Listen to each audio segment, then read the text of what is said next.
The snow fell gently against the frost-covered windows of the modest two-bedroom house on Maple Street, each flake catching the warm glow of the Christmas lights strung haphazardly across the front porch. Inside, the scent of pine needles and cinnamon filled the air, but beneath the festive atmosphere lay a tension as thick as the December fog that had rolled in from the nearby mountains. Sarah Martinez stood in the kitchen, her hands trembling slightly as she arranged store-bought cookies on her grandmother's china plate, the same delicate porcelain that had somehow survived 3 generations of family gatherings, moves, and heartbreaks. Before we jump back in, tell us where you're tuning in from, and if this story touches you, make sure you're subscribed, because tomorrow I've saved something extra special for you. She could hear her father's voice booming from the living room, regaling her Uncle Mike with stories of his latest business ventures, each tale growing more elaborate with every retelling. Richard Coleman had always been a man of grand gestures and grander disappointments, a dreamer who chased success like a moth drawn to flame, only to find himself singed by reality time and again. At 58, he still carried himself with the swagger of a man who believed his next big break was just around the corner, despite the mounting evidence to the contrary. Sarah's mother, Elena, moved quietly between the kitchen and dining room, setting out the mismatched silverware they'd collected over the years, each piece telling its own story of garage sales and thrift store finds. She caught Sarah's eye and offered a small, encouraging smile, the kind of wordless communication that had developed between them over the years of weathering Richard's storms together. Elena knew what was coming, just as she had learned to read the signs of her husband's moods like a meteorologist tracking an approaching hurricane. The house itself seemed to hold its breath, as if the very walls understood the weight of tradition and expectation that hung over this particular Christmas gathering. Family photos lined the mantelpiece above the fireplace, chronicling better times when smiles came easier and dreams felt more attainable. There was Richard in his army uniform, young and confident, standing next to a beaming Elena on their wedding day. There was Sarah as a gap-toothed 7-year-old, proudly displaying a science fair ribbon, her eyes bright with the kind of innocent ambition that hadn't yet learned to protect itself from disappointment. Now, at 29, Sarah carried herself with a quiet dignity that spoke of hard-won wisdom and carefully guarded hopes.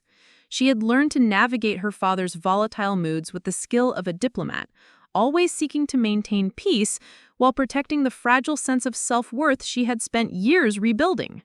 Her marriage to David Martinez 2 years ago had been a source of both joy and tension in the Coleman household. While Elena had embraced her new son-in-law with open arms, Richard had struggled to accept that his daughter had chosen to take another man's name, viewing it as yet another rejection of the Coleman legacy he had worked so hard to build, even as that legacy remained frustratingly elusive. David himself was everything Richard wasn't comfortable with: thoughtful where Richard was impulsive, steady where Richard was mercurial, and, worst of all in Richard's eyes, genuinely successful in his quiet, unassuming way. As a software engineer for a respected tech company in the state capital, David earned more in a year than Richard had managed to bring in during his best decade of entrepreneurial ventures. This fact wasn't lost on anyone in the family, least of all Richard, who had taken to making increasingly pointed comments about book-smart people who didn't understand the real world of business and risk-taking. The dining room table groaned under the weight of Elena's carefully prepared feast, a tradition she maintained despite the family's fluctuating financial circumstances. The turkey, though smaller than in previous years, was perfectly golden, surrounded by all the classic accompaniments that had graced Coleman Christmas tables for as long as anyone could remember. Elena took pride in these moments of normalcy, these brief interludes when they could pretend to be just another happy family gathering to celebrate the season. Uncle Mike, Richard's younger brother, had arrived early with his wife Carol and their twin teenage sons, bringing with them an air of barely contained skepticism.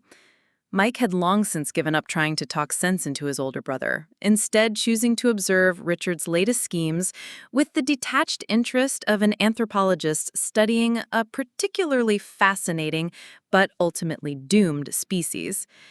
Carol, meanwhile, kept herself busy helping Elena in the kitchen, the two women finding solace in the familiar rituals of food preparation and the unspoken understanding that came from years of loving men who could be their own worst enemies. As the afternoon wore on, the conversation inevitably turned to the topic that Sarah had been dreading, her career. She worked as a social worker for the state's Department of Children and Family Services, a job that Richard had never quite understood or approved of. In his mind, his daughter was wasting her intelligence and education on a job that paid poorly and offered little recognition, spending her days dealing with society's problems instead of building something meaningful for herself. "I still don't understand why you're working for the government," Richard said, settling back into his worn leather recliner with a beer in hand, his voice carrying that particular tone of disappointment that Sarah knew all too well. "All those years of college, and you're making what, $35,000 a year? 40 if you're lucky? I was making more than that selling insurance when I was 25. Sarah felt the familiar knot forming in her stomach, the same physical response she'd experienced since childhood whenever her father's attention turned to her perceived shortcomings.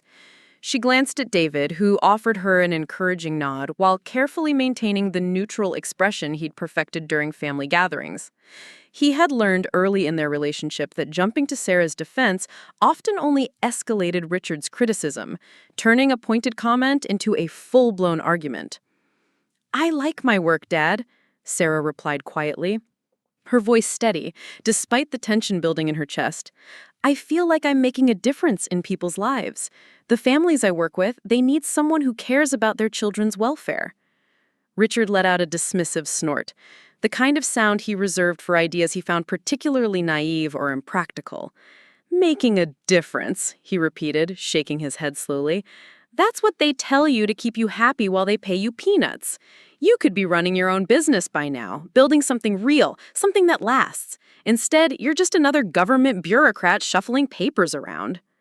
The words hit Sarah like physical blows, each one carefully chosen to undermine the confidence she had spent years building in her chosen profession. She knew her father's criticism came from his own frustrated ambitions, his inability to achieve the success he had always believed was his due. But knowing the source of his disappointment didn't make his words hurt any less. Elena cleared her throat from the kitchen doorway, a subtle signal that dinner was ready and that perhaps it was time to change the subject. But Richard wasn't finished, his voice gaining momentum as he warmed to his theme. "Look at your cousin Jennifer," he continued, gesturing vaguely toward the family photos on the mantelpiece. "She went into real estate, built a Perone agency, drives a BMW, has a house with a pool. That's what success looks like, Sarah, not sitting in some gray office building filling out forms for people who should be taking care of their own problems." Sarah felt her cheeks burning with a mixture of anger and humiliation, particularly aware that Uncle Mike and Carol were listening to every word, their own discomfort palpable in the room. Preparing and narrating this story took us a lot of time, so if you are enjoying it, subscribe to our channel. It means a lot to us. Now back to the story. Sudden stillness of the room. The twins had retreated to the basement to play video games, their teenage instincts for avoiding family drama serving them well. "Dad," Sarah began, but Richard held up his hand to silence her, his expression growing more serious. "I'm not trying to hurt your feelings, Sarah. I'm trying to help you see reality. You're almost 30 years old, and what do you have to show for it? A job that doesn't pay the bills, a husband who's nice enough, but let's face it, isn't exactly setting the world on fire either, and a future that looks exactly like your present. Is that really what you want from life?" The silence that followed was deafening. David's jaw tightened, almost imperceptibly, but he remained silent, knowing that any defense he offered would only provide Richard with fresh ammunition. Elena stood frozen in the doorway, her hands still clutching the pot holders she'd been using to handle the dinner dishes. Sarah felt something shift inside her, a subtle but significant change in the way she was processing her father's words. For the first time in her adult life, instead of feeling crushed by his criticism, she felt a cold, clear anger rising within her. Not the hot, emotional anger of her teenage years, but something more mature and focused. "What I want from life," she said slowly, her voice carrying a new edge that made everyone in the room pay attention, is to go to bed every night knowing that I spent my day trying to protect children who can't protect themselves. What I want is to know that when a scared mother calls our hotline at midnight because she's afraid her boyfriend is going to hurt her kids, there's someone like me who will answer that call and do whatever it takes to keep those children safe. Richard's expression shifted slightly, but Sarah continued before he could interrupt. You talk about Jennifer's BMW and her pool, and that's fine for her. But I've seen what happens to children when the adults in their lives care more about success and money than they do about doing what's right. I've sat in hospital rooms with kids who've been beaten so badly they can't remember their own names. And I've held babies who were born addicted to drugs because their parents were too busy chasing their next high to think about anyone else. The room had grown completely quiet now, even the usual sounds of the house settling, seeming to pause in deference to Sarah's words. So no, Dad. I don't drive a BMW. I drive a 10-year-old Honda that gets good gas mileage because sometimes I have to drive 2 hours to check on a family in a rural county. And no, I don't have a pool, but I do have 27 children who are alive today because I helped get them out of situations that would have killed them. And you know what? That's enough for me. That's more than enough. Richard stared at his daughter for a long moment, his mouth slightly open as if he were about to respond, but no words came. In that silence, Sarah realized that she had finally said what she had been holding back for years, not just about her career, but about her entire approach to life and success. But I guess, she continued, her voice growing quieter, but no less firm, to you, that just makes me a nobody. The word hung in the air like a physical presence, loaded with years of accumulated disappointment and unspoken resentment. Richard's face went through a series of expressions, surprise, anger, defensiveness, before settling into something that might have been shame, if Sarah had been inclined to give him the benefit of the doubt. Sarah, that's not what But she was already standing up from the couch, her movements deliberate and controlled. It's exactly what you meant, Dad. It's what you've always meant. I'm a nobody because I don't make enough money. I'm a nobody because I chose to help people instead of trying to get rich. I'm a nobody because I married someone you think is beneath your standards. Well, you know what? If that's what being a nobody means to you, then I guess I'll take it. Elena finally moved from the doorway, setting down her potholders and moving toward her daughter with obvious concern. Sarah, honey, let's just sit down and have dinner. We don't need to— No. Mom, Sarah interrupted gently but firmly. We do need to talk about this. We've been pretending everything is fine for too long, and it's not fine. It hasn't been fine for years. She turned back to her father, who seemed to have shrunk slightly in his recliner, his usual bluster deflated by the intensity of her response. Do you want to know what I think about when I'm doing my job, Dad? I think about you. I think about how you always told me that the most important thing in life was to be successful, to make something of myself, to never settle for less than I deserved. And you know what? You were right about one thing. I do deserve better. I deserve better than having to justify my choices to someone who measures worth by bank account balances. David finally spoke up, his voice calm but carrying an undertone of steel that surprised everyone in the room.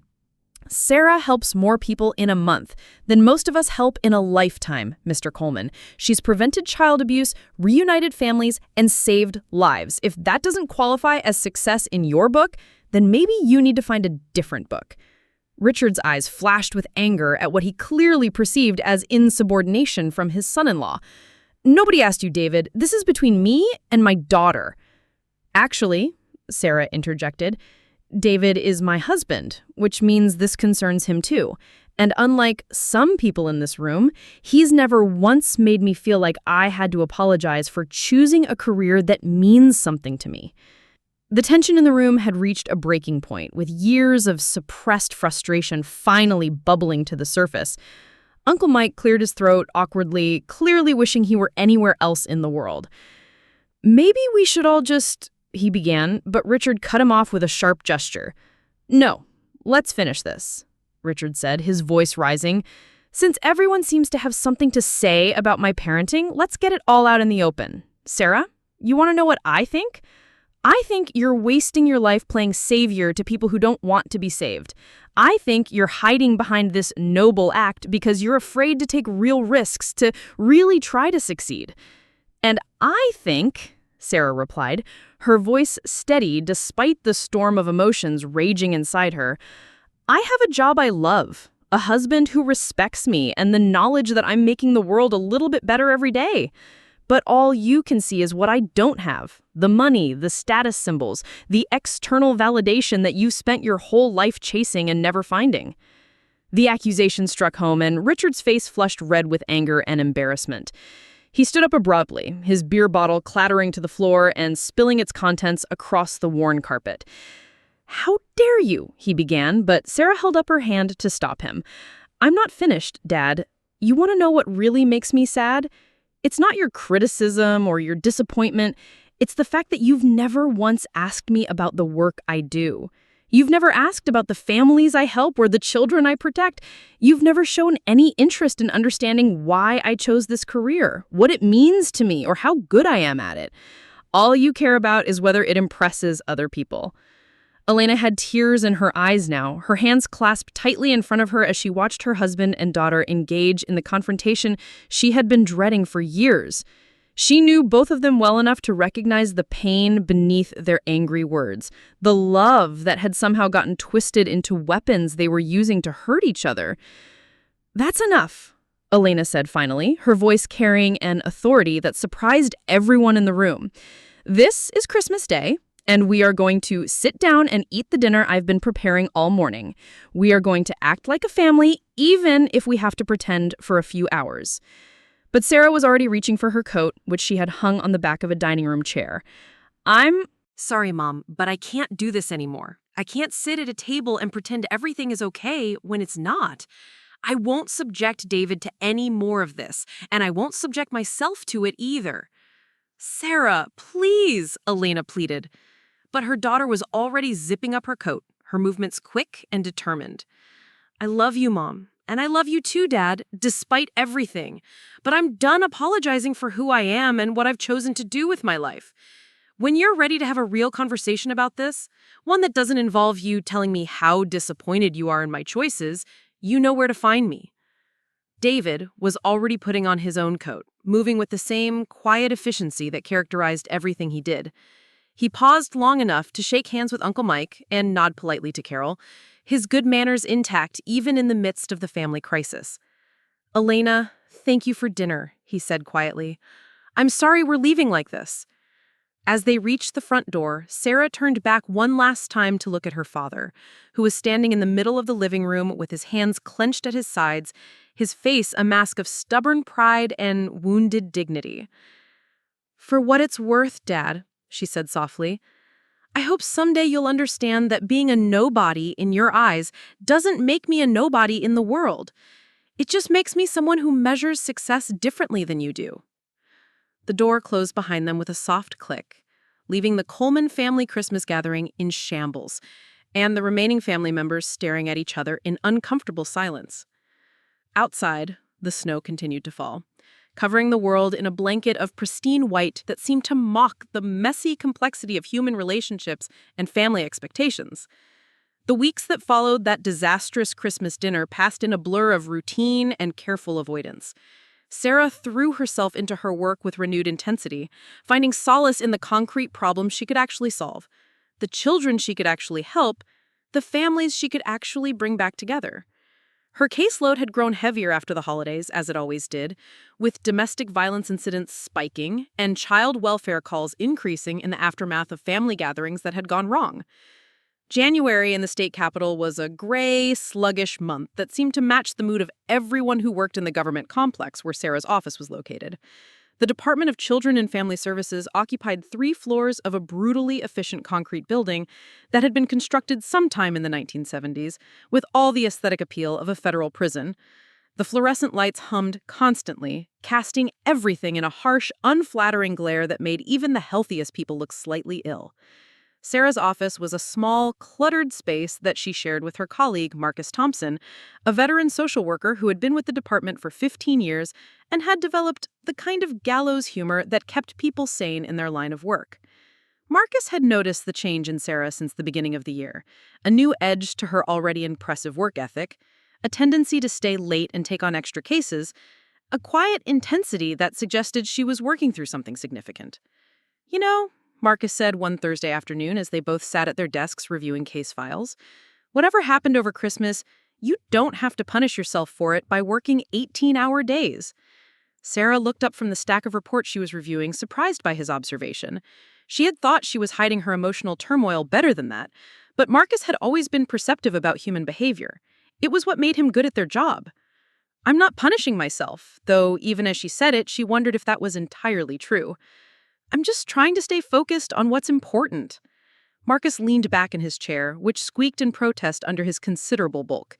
At 53, he had the weathered appearance of someone who had seen too much of humanity's dark Sighed, but his eyes remained kind and his commitment to their work had never wavered.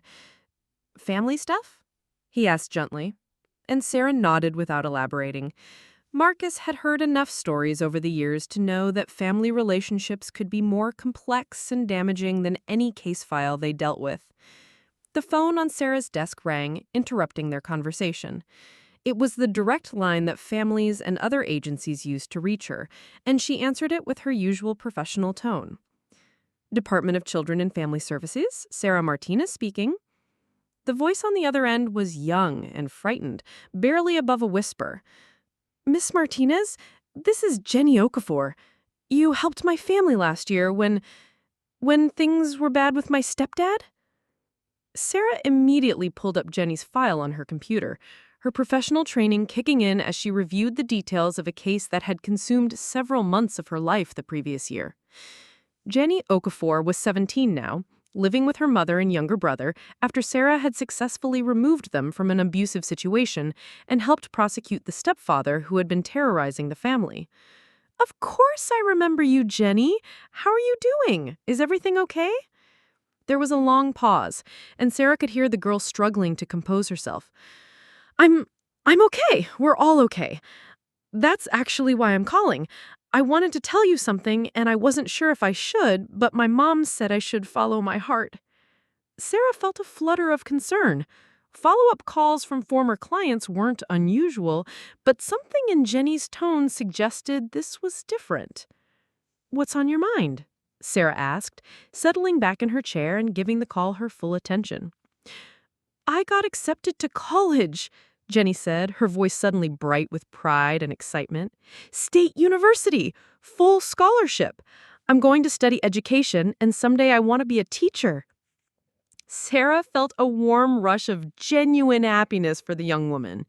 She remembered Jenny as she had been when they first met, withdrawn, frightened, convinced that her family situation was somehow her fault, and that there was no way out of the cycle of violence that had dominated her young life.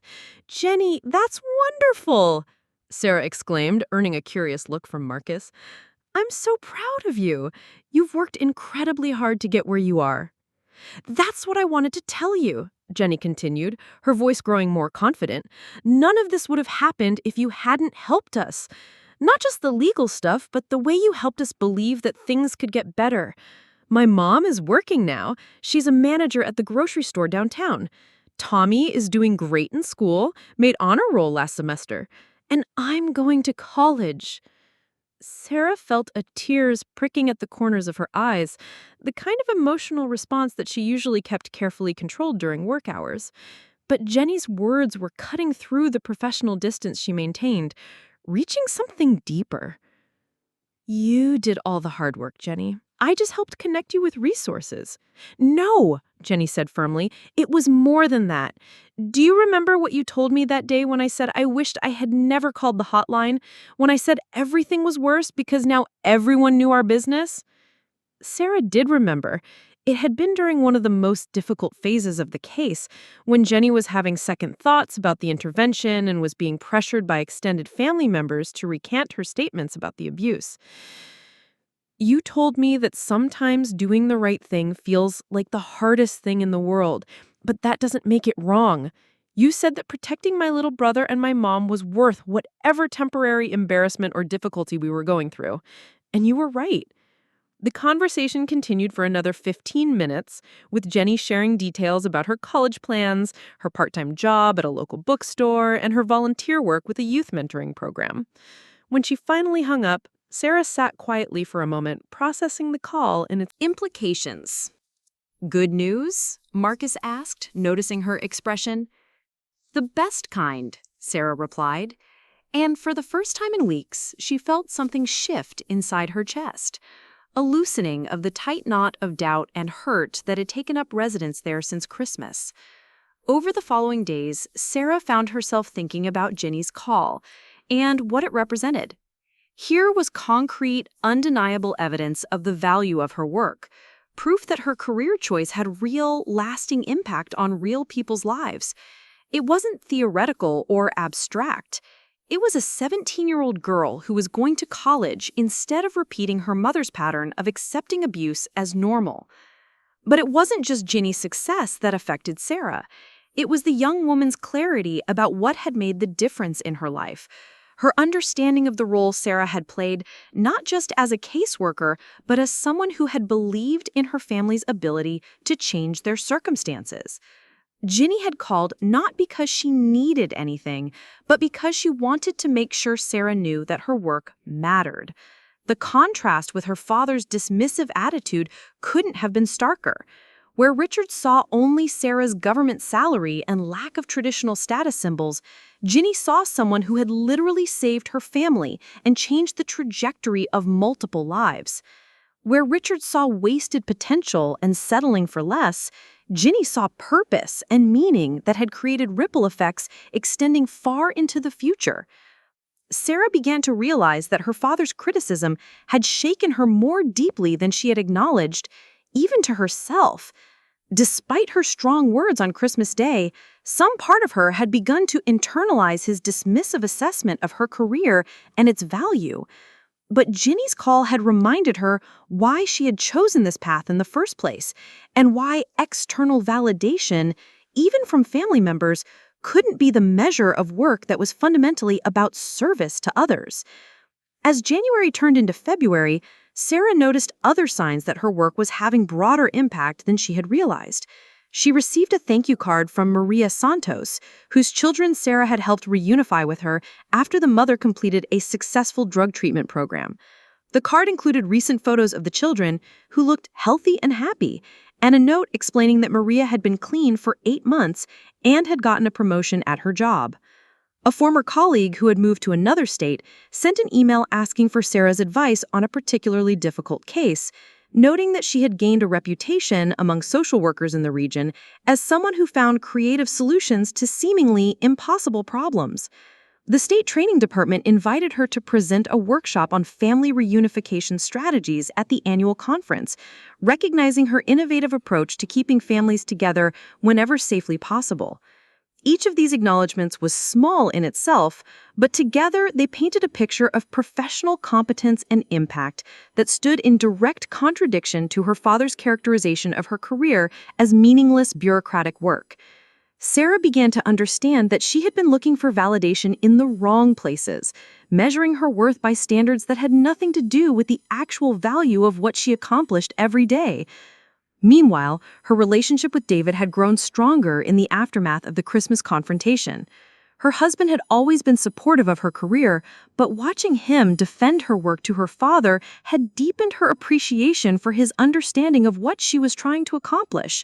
David never questioned the late nights when urgent cases demanded her attention, never complained about the emotional toll her work sometimes took, and never suggested that she should pursue something more lucrative or prestigious. "You know what I admire most about what you do?" David said one evening as they sat together on their couch, Sarah reviewing case files while he worked on his laptop. "It's not just that you help people, though that's important, that you do work that most people couldn't handle emotionally. You see the worst of what people can do to each other, especially to children, and you keep showing up anyway. That takes a special kind of courage."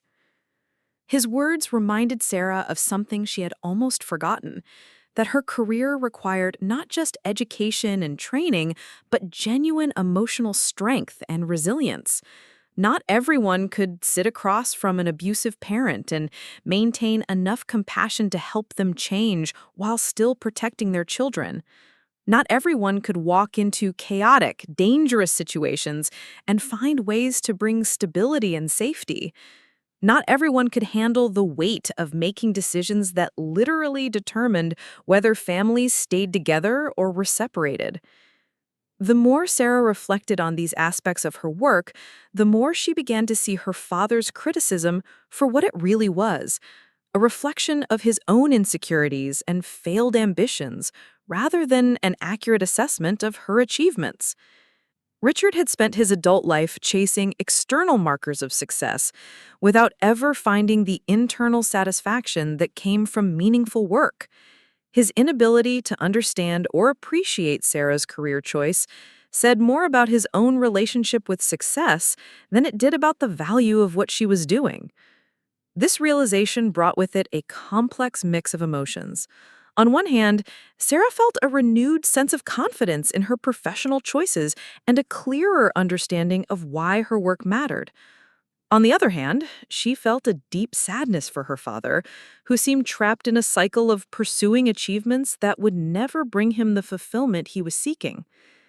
Elena called regularly during this period, carefully avoiding any direct discussion of the Christmas confrontation, but clearly hoping to maintain connection with her daughter despite the ongoing tension with Richard. These conversations were often awkward, with both women dancing around the elephant in the room, but they represented Elena's attempt to bridge the gap that had opened in the family. "Your father has been very quiet lately," Elena mentioned during one of these calls, her voice carrying a weight of unspoken concern. "How are you doing, Mom?" Sarah asked, recognizing that her mother was caught in the middle of the conflict and probably paying the price for it at home. "I'm fine, honey. I miss having everyone together. I keep thinking about how to fix this, but I don't know what to do." Sarah felt a pang of guilt for the position her mother was in, but also a firm resolve not to be the one who apologized first or pretended the confrontation hadn't been necessary. "I miss that too, Mom, but some things needed to be said, and I'm not sorry I said them. Dad has spent years making me feel like my career choices were somehow wrong or insufficient, and I can't keep accepting that." Elena was quiet for a long moment. "He loves you, Sarah. He just has his own way of showing it, and sometimes his way isn't very good." "I know he loves me, Mom, but love isn't enough if it comes with conditions and constant criticism. I need him to respect who I am and what I've chosen to do with my life, even if it's not what he would choose." As February progressed, Sarah found herself thinking less frequently about the family drama and more about the positive aspects of her life and career. The daily rewards of her work, seeing a child placed in a safe home, helping a family access needed services, providing support during a crisis, began to outweigh the lingering hurt from her father's words. She also began to pay more attention to the broader context of her profession and its importance in society. The news was full of stories about child abuse, domestic violence, and family crises, and Sarah realized that she was part of a network of professionals working to address these problems at their source. Her individual caseload was just one small piece of a larger effort to protect vulnerable children and strengthen families. But it was a crucial piece that required her specific skills and dedication. This broader perspective helped Sarah understand that her father's narrow focus on individual financial success missed the point entirely. Her work was inherently collaborative and community-focused, measuring success not by personal advancement, but by collective progress towards safer families and protected children. The traditional metrics of career success, salary, promotion, recognition, were less relevant in a field where the primary goal was service to others. As winter began to give way to early spring, Sarah felt a growing sense of peace with her choices and her future direction. She had weathered her father's criticism and emerged with a clearer understanding of her own values and priorities. She had a marriage built on mutual respect and shared values, meaningful work that utilized her skills and served an important social purpose, and a growing reputation as someone who could handle difficult cases with both competence and compassion. The only shadow on this emerging sense of contentment was the ongoing estrangement from her father and the strain it was putting on her relationship with her mother. Sarah loved both her parents and wanted to find a way to repair the relationship, but she was determined not to compromise her own sense of self-worth in the process. She needed Richard to find a way to accept and respect her choices, not just tolerate them or dismiss them as youthful idealism that she would eventually outgrow. Little did Sarah know that events were already in motion that would test her father's assumptions about success and recognition in ways that none of them could have anticipated.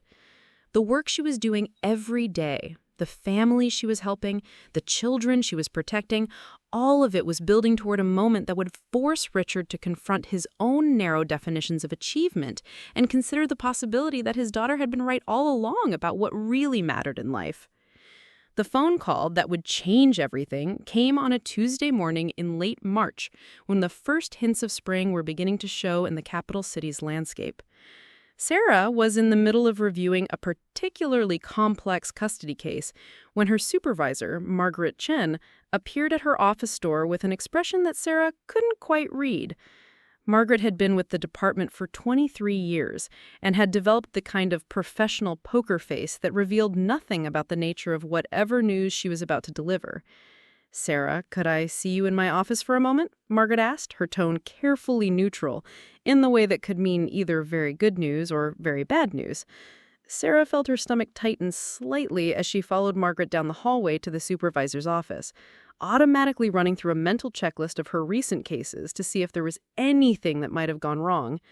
The walk seemed longer than usual, though Margaret's office was only 3 doors down from Sarah's shared workspace. Margaret's office was larger than Sarah's, but just as institutional, with the same harsh fluorescent lighting and beige walls that characterized the entire building. The only personal touches were a few family photos on Margaret's desk and a small plant that somehow managed to thrive despite the artificial lighting and recycled air. "Please sit down," Margaret said, gesturing to one of the 2 chairs positioned in front of her desk. Sarah noticed that Margaret seemed slightly nervous, which was unusual for someone who typically handled even the most stressful situations with unflappable calm. "Is everything okay?" Sarah asked, settling into the chair and trying to read Margaret's expression. "Is this about the Henderson case? Because I know the placement seemed unusual, but I really think it's the best option for those children." Margaret held up her hand with a small smile. No, nothing like that. Actually, this is good news. Very good news." She paused, as if trying to decide exactly how to phrase whatever she was about to say. "I just got off the phone with the governor's office." Sarah blinked, certain she had misheard. "The governor's office?" "Yes. Apparently, Someone has nominated you for the Governor's Award for Excellence in Public Service. The nomination was quite detailed and included testimonials from several families you've worked with, as well as documentation of your innovative approaches to family preservation and child welfare." The words seemed to hang in the air as Sarah tried to process what she was hearing. The Governor's Award for Excellence in Public Service was the state's highest honor for government employees, recognizing individuals who had made exceptional contributions to the welfare of citizens. Sarah knew about the award, of course, but had never imagined that her work would be considered significant enough to merit such recognition. "I don't understand," Sarah said slowly. "Who nominated me? And how did they even know about my work?"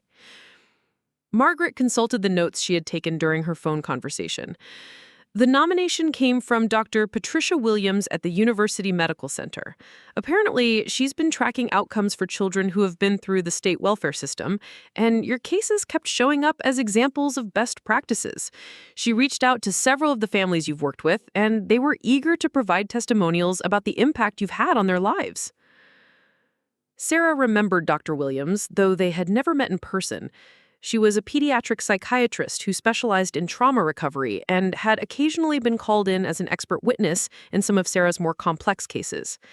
Sarah had always been impressed by Dr. Williams' reports and recommendations, but had no idea that the doctor was paying attention to her work specifically. The governor's office was particularly impressed by the Jenny Okafor case, Margaret continued. Apparently, Jenny herself reached out to Dr. Williams after reading about the research project in the university newspaper. She specifically mentioned you and the role you played in her family's recovery. Sarah felt a wave of emotion wash over her as she thought about Jenny's phone call from a few weeks earlier. The young woman's gratitude had meant so much to Sarah personally, but she had never imagined that it would lead to anything like this level of recognition. "There's more," Margaret said, her smile growing wider. "The award ceremony is next month, and it's going to be a fairly big event. The governor will be presenting the awards personally, and there will be media coverage. They're expecting representatives from all the major news outlets in the state." The magnitude of what Margaret was telling her began to sink in. This wasn't just an internal departmental recognition or a small ceremony for government employees. This was a high-profile public acknowledgement of her work, the kind of recognition that would be covered in newspapers and television news programs across the state. "I'm honored," Sarah said, though the words felt inadequate to express what she was feeling. "I mean, I'm shocked, but honored. I never expected anything like this." "You deserve it," Margaret said firmly. "You've consistently gone above and beyond in your work here, and the outcomes speak for themselves. The families you've helped, the children you've protected, the innovative approaches you've developed, all of that adds up to exactly the kind of public service this award is meant to recognize." As Sarah walked back to her office, her mind was racing with the implications of what had just happened. The recognition was professionally gratifying, of course, but she also couldn't help thinking about how this news would affect her family situation. Her father had spent months dismissing her career as meaningless government work, and now the state's highest elected official was preparing to publicly recognize her contributions. The irony wasn't lost on her.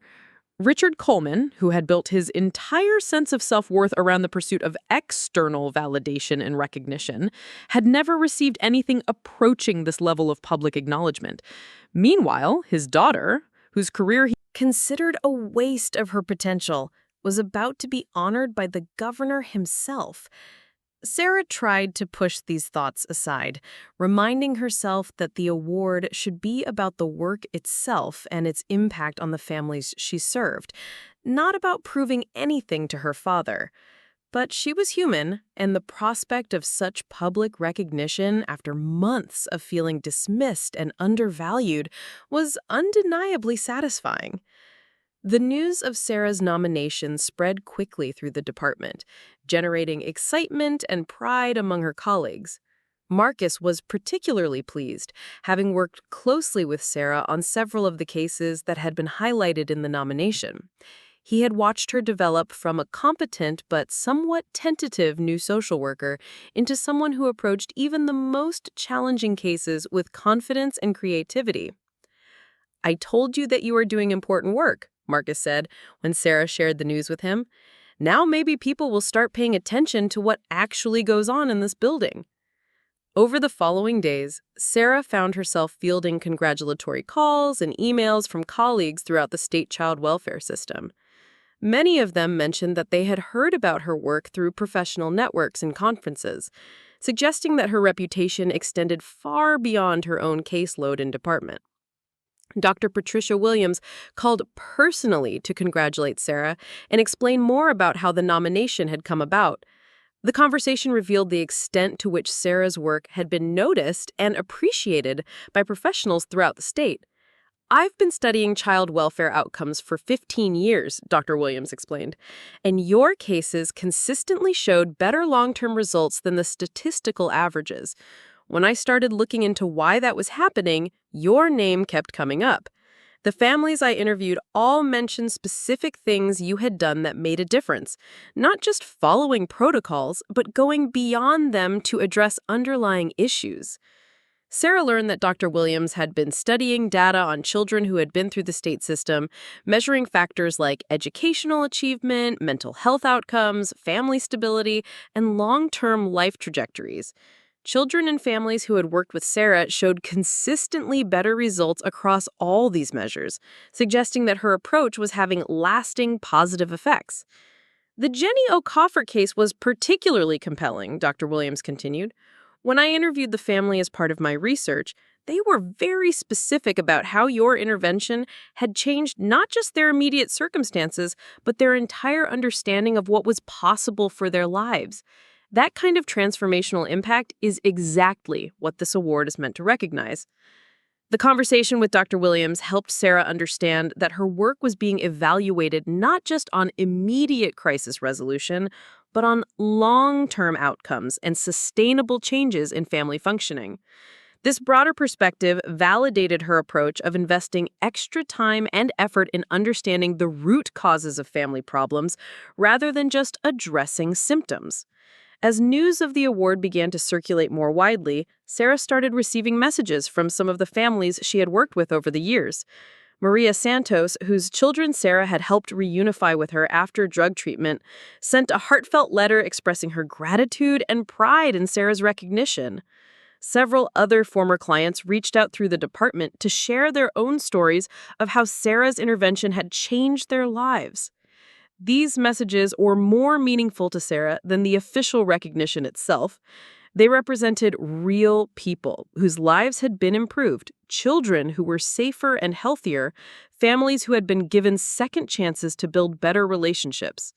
The award was simply a formal acknowledgement of work that had already been rewarded in the most important ways possible.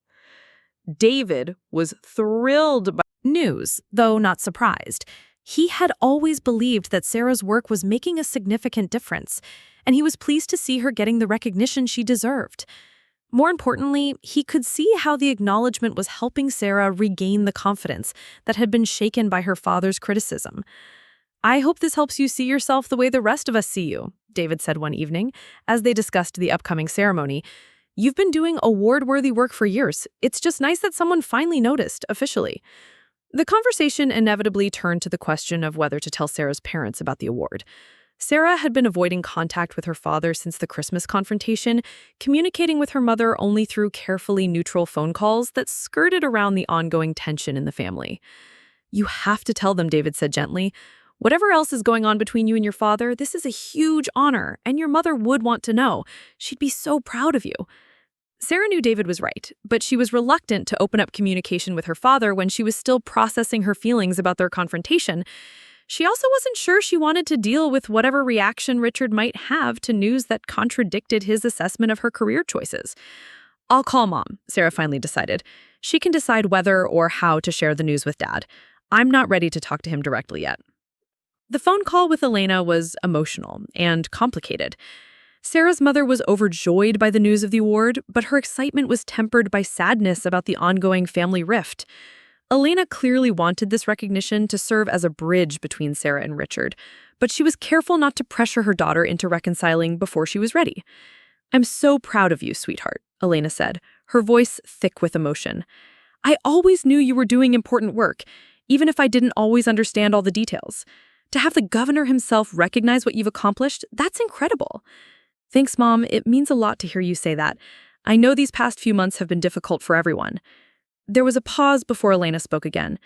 "Your father has been struggling with what happened at Christmas. He won't admit it, but I can tell he's been thinking about the things you said. Maybe this news will help him understand what you've been trying to tell him about your work." Sarah felt a complex mix of emotions at her mother's words. Part of her wanted her father to understand and appreciate her career choices, but another part of her was still angry about having to prove the value of her work to someone who should have supported her, regardless of external validation. "I hope so, Mom, but I need him to respect what I do whether I win awards or not. The work itself hasn't changed just because someone decided to recognize it publicly." Elena sighed softly. "I know, honey. I think your father is learning that lesson, but it might take him some time to figure out how to say it." As the date of the awards ceremony approached, Sarah found herself dealing with an unexpected level of media attention. The governor's office had issued a press release about the award recipients, and several news outlets had picked up the story.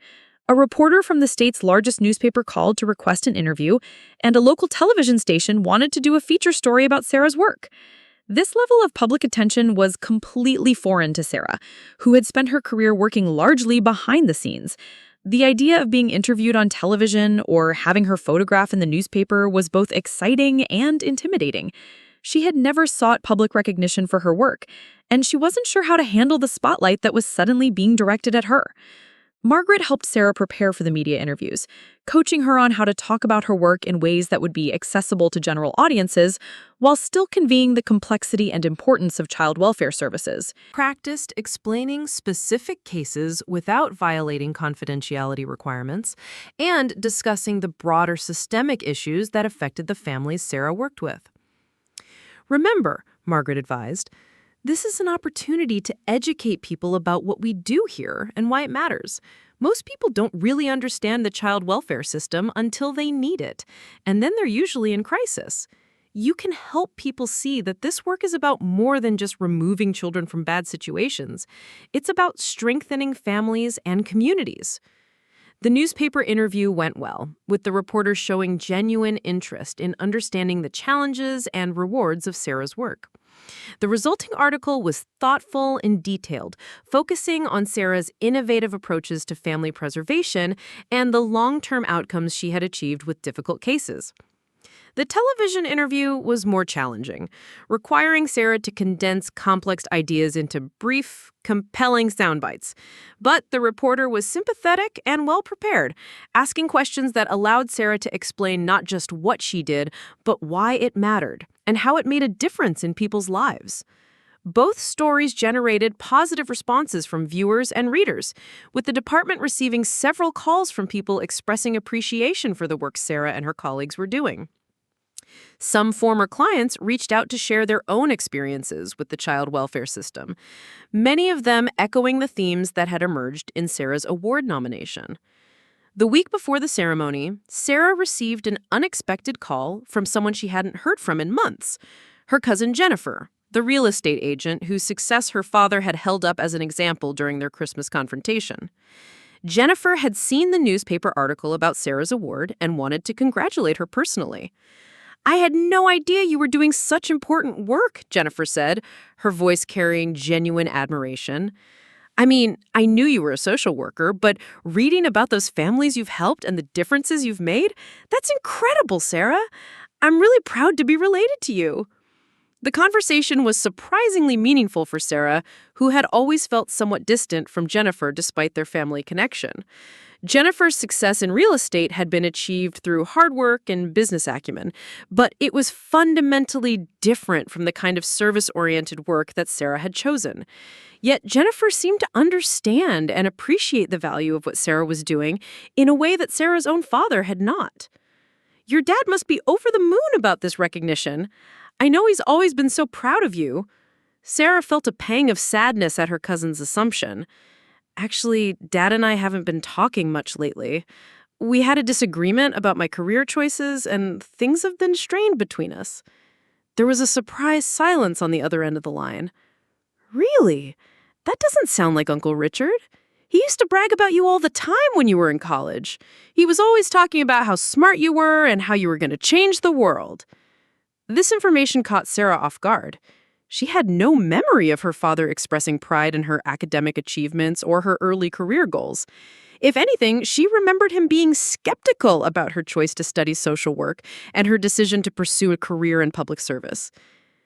"Are you sure about that?" Sarah asked. "Because he's been pretty critical of my career choices recently." "I'm positive," Jennifer replied. "At family gatherings, work events, wherever. He would tell anyone who would listen about his daughter, the social worker, who was helping families and protecting children. He seemed really proud of the fact that you had chosen to do something meaningful with your life instead of just chasing money." This revelation left Sarah feeling confused and somewhat upset. If her father had been proud of her work, why had he been so critical and dismissive during their Christmas confrontation? Confrontation? Why had he made her feel like her career choices were disappointing to him when he had apparently been bragging about them to other people? The conversation with Jennifer added another layer of complexity to Sarah's feelings about her relationship with her father. It suggested that Richard's criticism might have been motivated by something other than genuine disappointment in her career choices, perhaps his own insecurities about his lack of similar recognition, or his frustration with his own unsuccessful pursuit of traditional markers of success. As the award ceremony approached, Sarah found herself thinking more and more about her family situation, and wondering whether this recognition might provide an opportunity to rebuild her relationship with her father. She missed him, despite their disagreements, and she knew that Elena was caught in the middle of their conflict in a way that was unfair to her. 2 days before the ceremony, Sarah made a decision that surprised even herself. She called her mother and asked if she and Richard would like to attend the award ceremony as her guests. The invitation was impulsive, born out of a combination of hope, nervousness, and a desire to share this moment with the people who had shaped her into the person she had become. Elena was clearly moved by the invitation, but also hesitant. "Are you sure, honey? I don't want this to be uncomfortable for you, especially on such an important day." "I'm sure, Mom. Whatever else has happened between Dad and me, this is a big moment in my life, and I want my family there. Besides, maybe it's time we all tried to move past what happened at Christmas." Elena promised to talk to Richard and call back with an answer. When she called later that evening, her voice carried a mixture of excitement and apprehension. "Your father would like to come," she said carefully. "He didn't say much when I told him about the invitation, but I could tell he was touched that you asked. He's been reading the newspaper article about you over and over since it came out." The news that her father had been reading about her award stirred up complicated emotions for Sarah. She felt a flicker of the old desire for his approval, mixed with lingering anger about the way he had dismissed her work just a few months earlier. But she also felt hopeful that this recognition might help him understand what she had been trying to tell him about the value and importance of her career. The night before the ceremony, Sarah had trouble sleeping. She kept thinking about the next day and what it would mean to receive such a significant honor in front of her parents, colleagues, and members of the media. She also couldn't stop wondering how her father would react to seeing her recognized by the governor himself for the work he had characterized as meaningless government bureaucracy. David sensed her nervousness and did his best to help her relax. "Tomorrow is going to be wonderful," he assured her. "You've earned this recognition, and everyone who cares about you is going to be so proud to watch you receive it. Whatever happens with your father, don't let it take away from what you've accomplished." As Sarah finally drifted off to sleep, she reflected on the journey that had brought her to this point. Just a few months earlier, she had been questioning the value of her work and struggling with her father's disapproval. Now she was about to be honored by the state's highest elected official for her contributions to public service. The work itself hadn't changed, but her understanding of its significance and her confidence in her choices had been transformed. The award ceremony was scheduled for the following afternoon at the state capitol building, in the same elegant rotunda where governors had been inaugurated and important legislation had been signed into law. Sarah would be joining 4 other state employees who were being recognized for excellence in their respective fields, each representing a different aspect of public service. For the path that had led her to this moment, the families she had helped, the children she had protected, the colleagues who had supported her work, all of them had contributed to this recognition in ways that went far beyond her individual efforts. The award belonged not just to her, but to everyone who had been part of the collaborative effort to make the child welfare system more effective and more humane. Tomorrow would bring new challenges and new opportunities to serve families in need. But for now, Sarah allowed herself to feel proud of what she had accomplished and excited about the recognition that awaited her.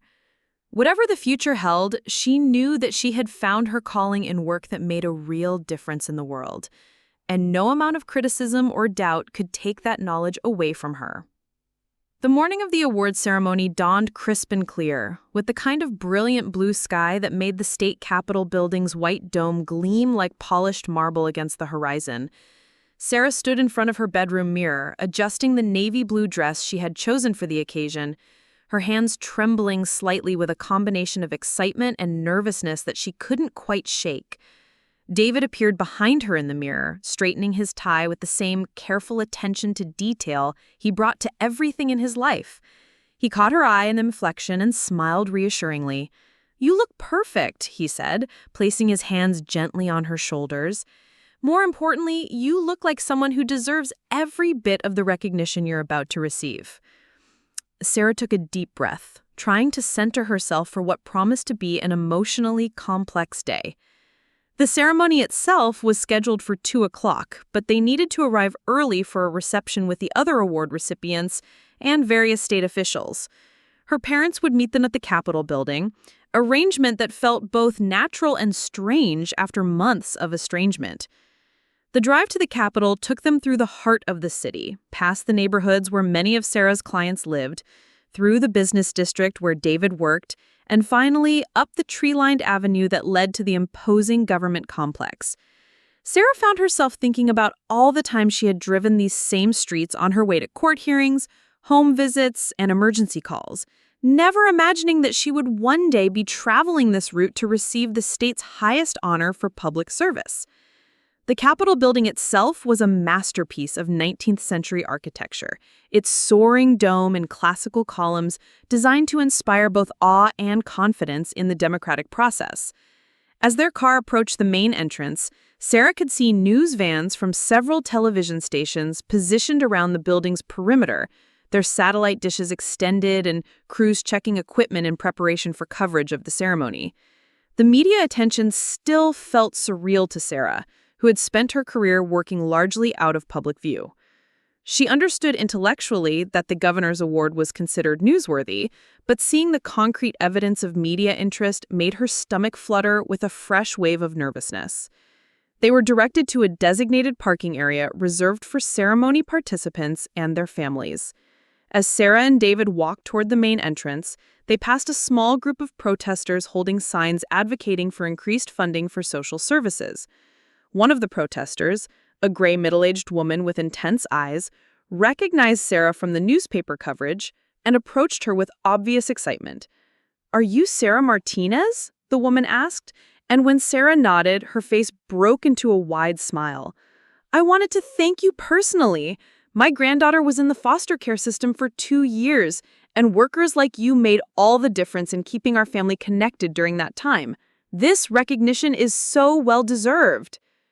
The brief encounter reminded Sarah of why she had chosen her career in the first place and helped calm her nerves as they entered the building. The Capitol's interior was as impressive as its exterior, with soaring ceilings, marble floors, and historical portraits lining the walls. A discreet sign directed ceremony participants and their guests to the rotunda, where the award presentation would take place. The rotunda was a circular space beneath the building's main dome, with natural light streaming down from windows set high in the curved ceiling. Rows of chairs have been arranged in a semicircle facing a small stage where the governor would present the awards. The camera crews were setting up their equipment around the perimeter of the space, and Sarah could see several people she recognized as prominent state officials and community leaders taking their seats. A young woman with a clipboard and an official-looking badge approached Sarah and David as they entered the rotunda. "Ms. Martinez? I'm Jennifer Walsh from the governor's office. We're so pleased to have you here today. The other recipients are gathering in the anteroom for a brief reception before the ceremony begins. Would you like me to show you the way?" Sarah followed Jennifer through a doorway leading off the main rotunda into a smaller, more intimate space where the other 4 award recipients were mingling with their families and various state officials. The atmosphere was relaxed and celebratory, with people sharing stories about their work and expressing mutual admiration for each other's achievements. Sarah was introduced to Dr. Michael Rodriguez, a public health physician who had developed innovative programs for treating addiction in rural communities.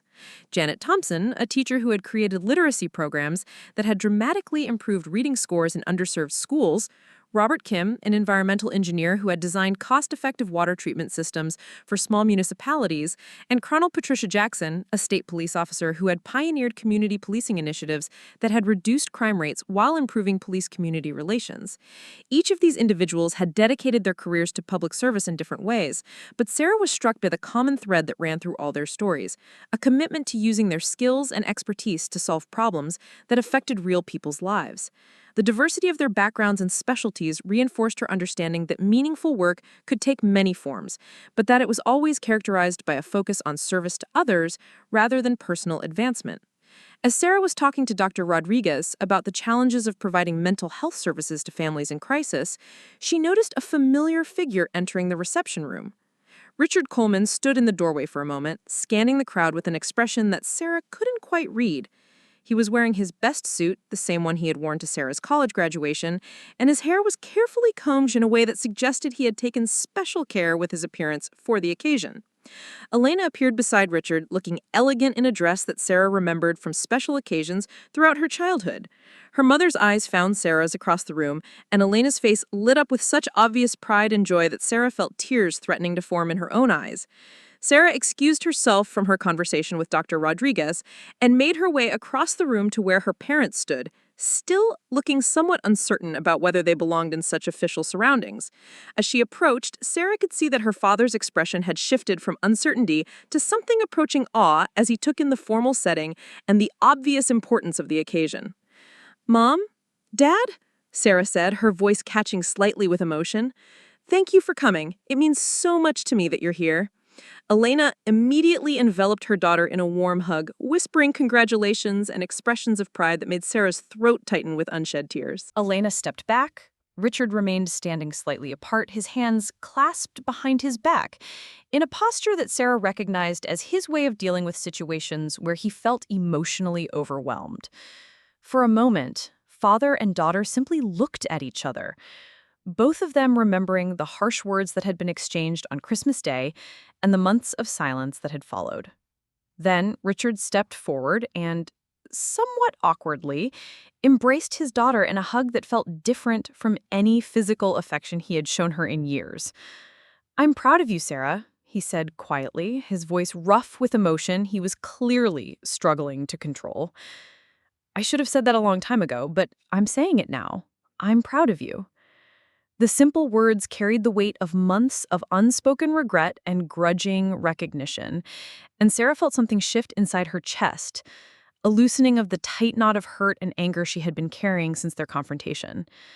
She didn't respond immediately, partly because she was too emotional to trust her voice, and partly because she wanted to let the moment settle between them without rushing to forgiveness or explanation. David appeared at Sarah's side, having watched the reunion from across the room with careful attention. He shook hands with both Richard and Elena, his manner warm but respectful of the delicate family dynamics at play. "Mr. and Mrs. Coleman, I'm so glad you could be here today. This is really an incredible honor for Sarah, and for all of us who know how hard she works." Richard looked at David with an expression that was noticeably different from the barely concealed hostility he had shown during previous family gatherings. There was still some awkwardness in his manner, but also a grudging respect that hadn't been there before. "David," Richard said, extending his hand for a firm handshake, "thank you for taking such good care of our daughter. I can see that she's happy, and that's what matters most." The acknowledgement was small but significant, representing Richard's first real acceptance of David as a member of the family, rather than an interloper who had taken his daughter away from him. David received the gesture with grace, understanding its importance in the context of the family's recent struggles. Jennifer Walsh reappeared to announce that the ceremony would begin in 10 minutes, and the award recipients were asked to take their designated seats in the front row of the rotunda. As Sarah prepared to leave the reception room, Richard touched her arm gently to get her attention. "Sarah," he said, his voice still carrying that unfamiliar note of humility, "I want you to know that I've been reading about your work, about this award, about what people are saying about you. I realize I was wrong about a lot of things, and I owe you an apology that's bigger than I know how to give." Sarah felt her eyes filling with tears that she couldn't afford to shed just minutes before the ceremony. "Dad, we don't have to do this now. Let's just focus on today and we can talk about everything else later." "No," Richard said firmly. "I need to say this while I have the courage. I was wrong to criticize your career choices. I was wrong to make you feel like your work didn't matter. And I was wrong to measure your success by standards that have nothing to do with what you've actually accomplished. I'm sorry, and I hope you can forgive me." The apology was more complete and more sincere than Sarah had dared to hope for, and she could see the genuine remorse in her father's eyes. She reached out and squeezed his hand, a gesture that felt like the beginning of rebuilding their relationship on a foundation of mutual respect rather than conditional approval. "Thank you for saying that, Dad. It means everything to me." As they made their way into the main rotunda, Sarah felt a sense of emotional completion that she hadn't expected. The external recognition represented by the award was meaningful, but the internal reconciliation with her father felt equally important in validating the choices she had made and the path she had chosen to follow. The rotunda was now filled with an audience of approximately 200 people, including state officials, community leaders, family members of the award recipients, and representatives from various news organizations. Sarah could see the governor's staff making final preparations for the ceremony, checking microphones and ensuring that the presentation would proceed smoothly. Governor Patricia Martinez took the stage at exactly 2 o'clock, her presence commanding immediate attention from the assembled audience. Governor Martinez was a former prosecutor who had built her political career on a platform of government accountability and public service, making her the perfect choice to present awards recognizing excellence in state employment. "Ladies and gentlemen," the governor began, her voice carrying clearly through the rotunda's excellent acoustics, "we are gathered here today to recognize 5 individuals who exemplify the very best of public service in our state.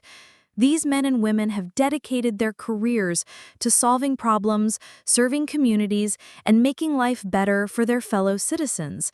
They represent the thousands of state employees who work every day to make our government more effective, more responsive, and more worthy of the trust that citizens place in public institutions." Sarah felt a thrill of pride as she listened to the governor's opening remarks, understanding that she was being recognized not just as an individual, but as a representative of everyone who had chosen careers in public service. The ceremony felt like a validation of the entire social work profession and its importance in addressing society's most challenging problems.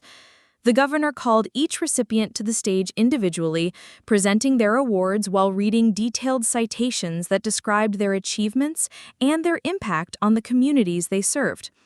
As Sarah waited for her turn, she looked out into the audience and spotted her parents sitting in the 3rd row, both of them leaning forward with obvious attention and pride. "Our next recipient," the governor announced, "is Sarah Martinez, a social worker with the Department of Children and Family Services whose innovative approaches to family preservation and child protection have achieved remarkable results in some of our state's most challenging cases." Sarah rose from her seat and walked across the stage, her heart pounding with a mixture of excitement and nervousness. The governor smiled warmly as she approached, extending her hand for a congratulatory handshake before beginning to read from Sarah's citation. "Ms. Martinez has consistently demonstrated exceptional skill in working with families in crisis, developing creative solutions that protect children while preserving family unity whenever safely possible.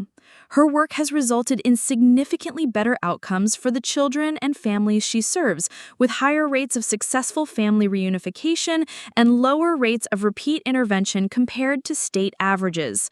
As the governor continued reading, Sarah could see camera flashes going off throughout the audience and noticed that several news cameras were focused on the stage. The level of media attention was still somewhat overwhelming, but she tried to focus on the governor's words and the significance of what was being said about her work. "Perhaps most importantly," the governor continued, "Ms. Martinez has served as a mentor and role model for other social workers throughout our state, sharing her expertise and innovative methods to improve the overall effectiveness of our child welfare system. Her dedication to protecting our most vulnerable citizens while strengthening families and communities makes her a worthy recipient of our state's highest honor for public service." The governor handed Sarah a crystal award engraved with the state seal and her name, along as a citation suitable for framing. As they posed for photographs, the governor leaned in to speak privately to Sarah. "I want you to know that your work has caught the attention of people at the national level." Quietly. "There are organizations in Washington that are interested in your family preservation methods, and there may be opportunities for you to share your expertise on a broader scale. Keep doing what you're doing, and don't be surprised if you hear from some federal agencies in the coming months." The suggestion that her work might have national implications was both exciting and intimidating.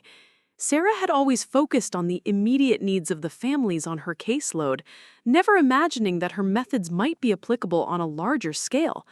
But the governor's words suggested that her individual efforts were part of something bigger, a movement toward more effective and humane approaches to child welfare. As Sarah returned to her seat, she looked out into the audience and caught her father's eye. Richard was applauding with obvious enthusiasm, his face showing an expression of pride and admiration that she had rarely seen directed toward her. For the first time in her adult life, Sarah felt that her father truly understood and appreciated what she had chosen to do with her life. The ceremony concluded with remarks from each of the award recipients, giving them an opportunity to thank the people who had supported their work and to reflect on the importance of public service. When it was Sarah's turn to speak, she felt a moment of nervousness as she approached the microphone, aware that her words would be recorded and potentially broadcast throughout the state. "I want to thank Governor Martinez and everyone involved in selecting me for this incredible honor," Sarah began, her voice steady despite her nervousness. "But I also want to make it clear that this award doesn't belong to me alone. It belongs to every family that trusted me to help them through difficult times, every child who showed incredible resilience in the face of adversity, and every colleague who worked with me to find solutions to seemingly impossible problems." She paused, looking out into the audience and finding her parents' faces among the crowd. "I also want to thank my family, especially my parents, who taught me that the most important thing you can do with your life is to use your talents in service of others. They may not have always understood the path I chose, but they gave me the foundation of values that led me to this work." Richard's expression shifted slightly at Sarah's words, and she could see that he was struggling with emotion. Elena reached over and took his hand, her own face shining with pride and love. "Finally," Sarah continued, "I want to acknowledge that this recognition comes at a time when our state's child welfare system faces significant challenges. Too many children are still at risk, too many families are struggling without adequate support, and too many social workers are overwhelmed by caseloads that make it difficult to provide the intensive services that families need. This award is wonderful, but the real measure of our success will be whether we can use this attention to improve the system for everyone who depends on it." Her words drew appreciative applause from the audience, particularly from the section where state employees and social service workers were sitting. Sarah felt that she had succeeded in using her moment in the spotlight to advocate for the broader issues that motivated her work, rather than simply accepting congratulations for her individual achievements. After the ceremony concluded, there was a reception in one of the Capitol building's formal dining rooms where award recipients and their families could mingle with state officials and members of the media. Sarah found herself at the center of numerous conversations, answering questions about her work methods, discussing the challenges facing the child welfare system, and sharing stories about the families she had helped. Several reporters approached her for additional comments, and Sarah used these opportunities to highlight the work of her colleagues and the need for increased support for social services. She was careful to maintain professional boundaries while still providing insights that would help the public understand complexity and importance of child welfare work. Throughout the reception, Sarah was aware of her father moving through the crowd, engaging in conversations with various attendees, and clearly enjoying the reflected glory of her daughter's recognition. She overheard him talking to a state legislator about Sarah's work, describing her achievements with obvious pride and expertise that suggested he had been studying the news coverage carefully. "My daughter has always been brilliant," Richard was saying to the legislator, "but what makes her special is her heart.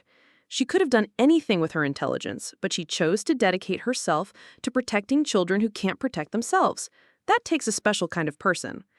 The comment was so different from anything Richard had said about Sarah's career in recent years that she had to pause and listen more carefully. Her father was not only expressing pride in her achievements, but demonstrating a real understanding of what motivated her work and why it was important. Elena appeared at Sarah's side, having overheard the same conversation. "He's been like this all week," she said quietly. "Ever since he read that newspaper article about you, he's been telling everyone who will listen about your award and your work.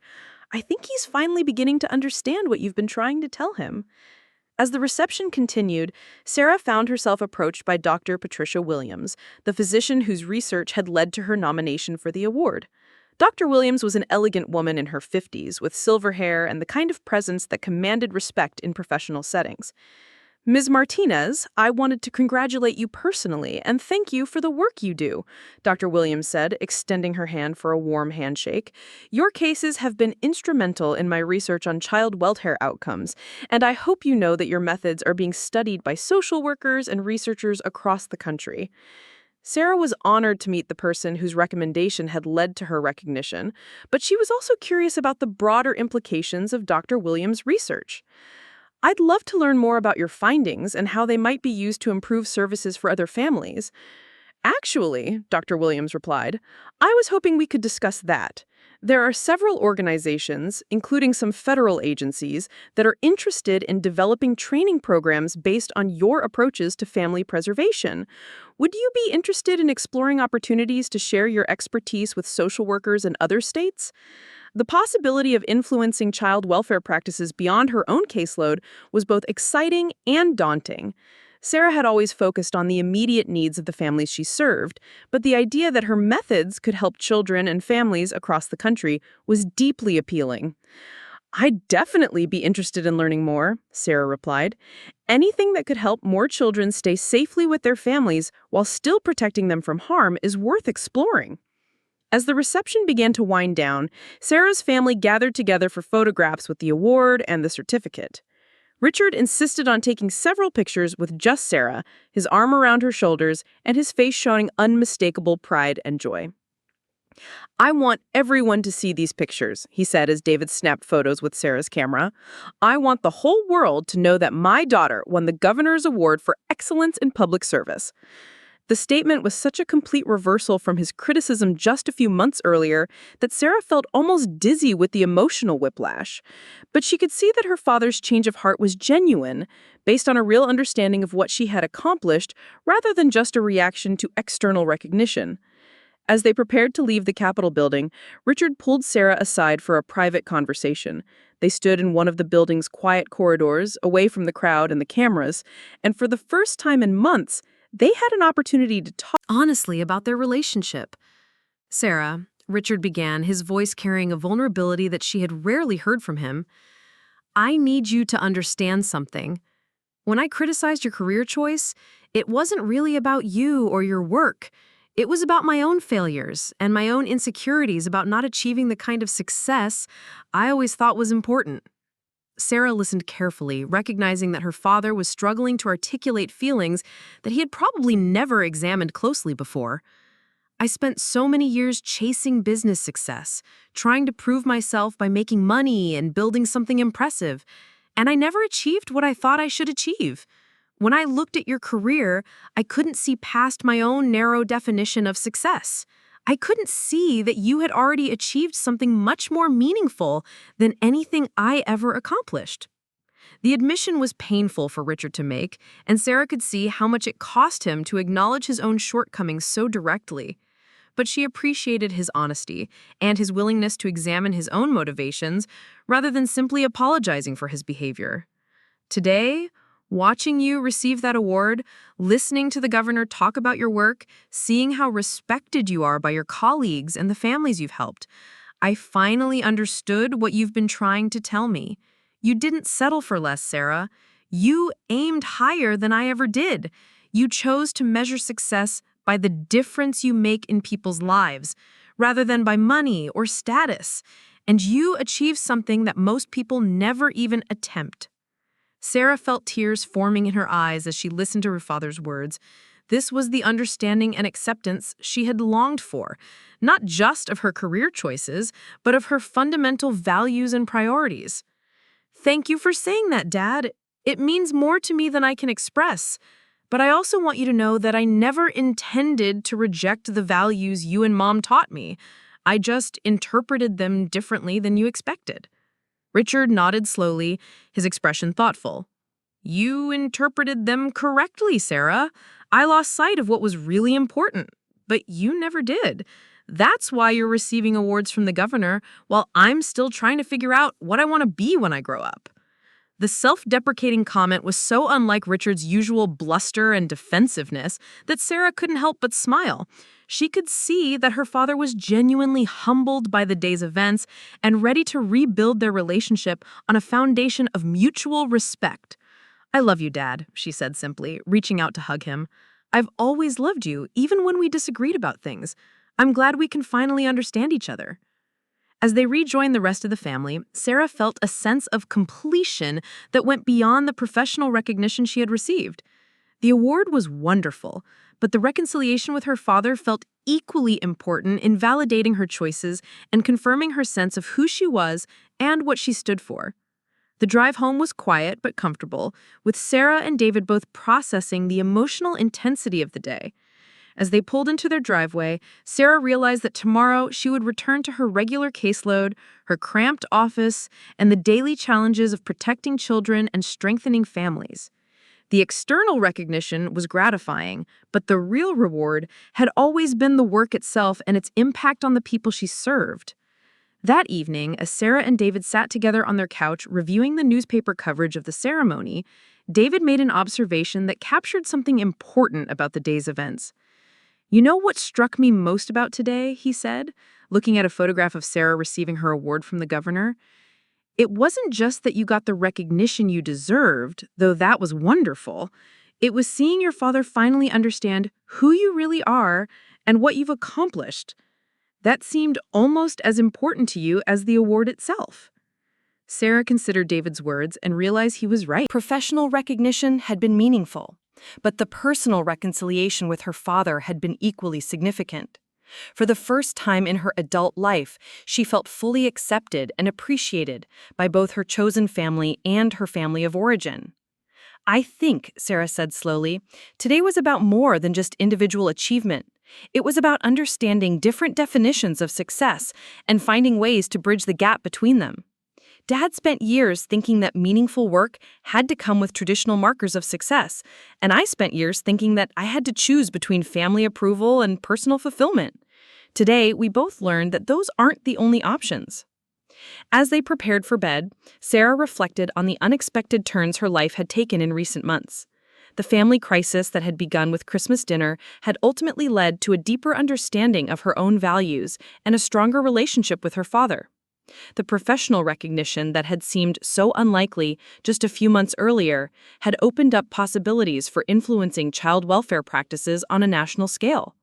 Most importantly, Sarah felt a renewed sense of confidence in her choices and her future direction. She had weathered criticism and doubt, both external and internal, and had emerged with a clear understanding of what she wanted to accomplish with her life. The work would continue to be challenging, and there would always be more families in need than resources available to help them.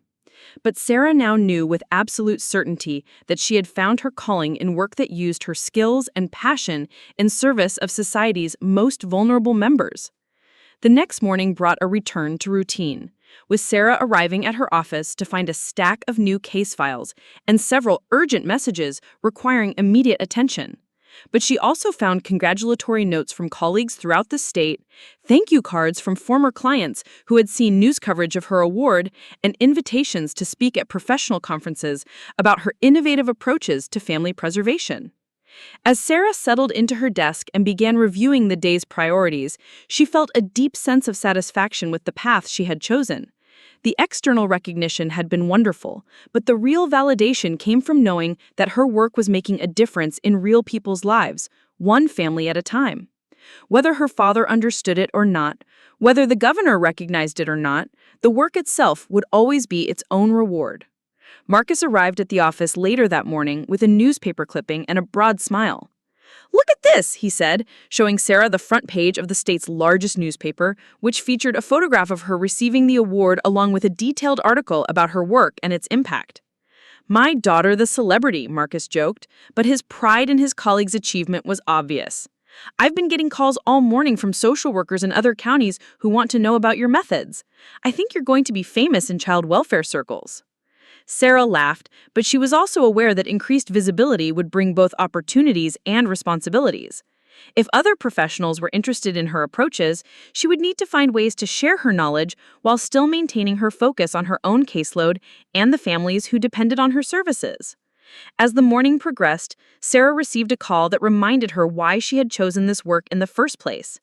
A young mother was calling about concerns for her neighbor's children, and Sarah could hear the genuine worry and caring in the woman's voice as she described what she had observed. It was exactly the kind of call that had launched Sarah's involvement with dozens of families over the years, and it represented the continuation of work that would never be finished as long as children needed protection and families needed support. Sarah took detailed notes about the caller's concerns and began planning her response, feeling the familiar sense of purpose and urgency that characterized the best aspects of her profession. The award ceremony had been a wonderful interlude, but this was where the real work happened, in the careful investigation of concerning situations, the patient building of trust with frightened families, and the persistent advocacy for children who couldn't speak for themselves. As she prepared to make the first of many phone calls that would probably consume her entire day, Sarah thought about her father's words from the previous evening and his new understanding of what she had chosen to accomplish with her life. Richard would probably never fully comprehend the daily complexities of child welfare work, but he now understood that meaningful achievement couldn't be measured solely by external markers of success. The phone rang again, and Sarah answered with her usual professional greeting, ready to begin another day of work that might not make headlines, but would certainly make a difference in the lives of the children and families who needed her help. The governor's award would always be a source of pride and professional validation, but the real measure of Sarah's success would continue to be found in the improved outcomes for the families she served, and the knowledge that her chosen profession was making the world a safer place for children. Up next, you've got two more standout stories right on your screen. If this one hit the mark, you won't want to pass these up. Just click and check them out.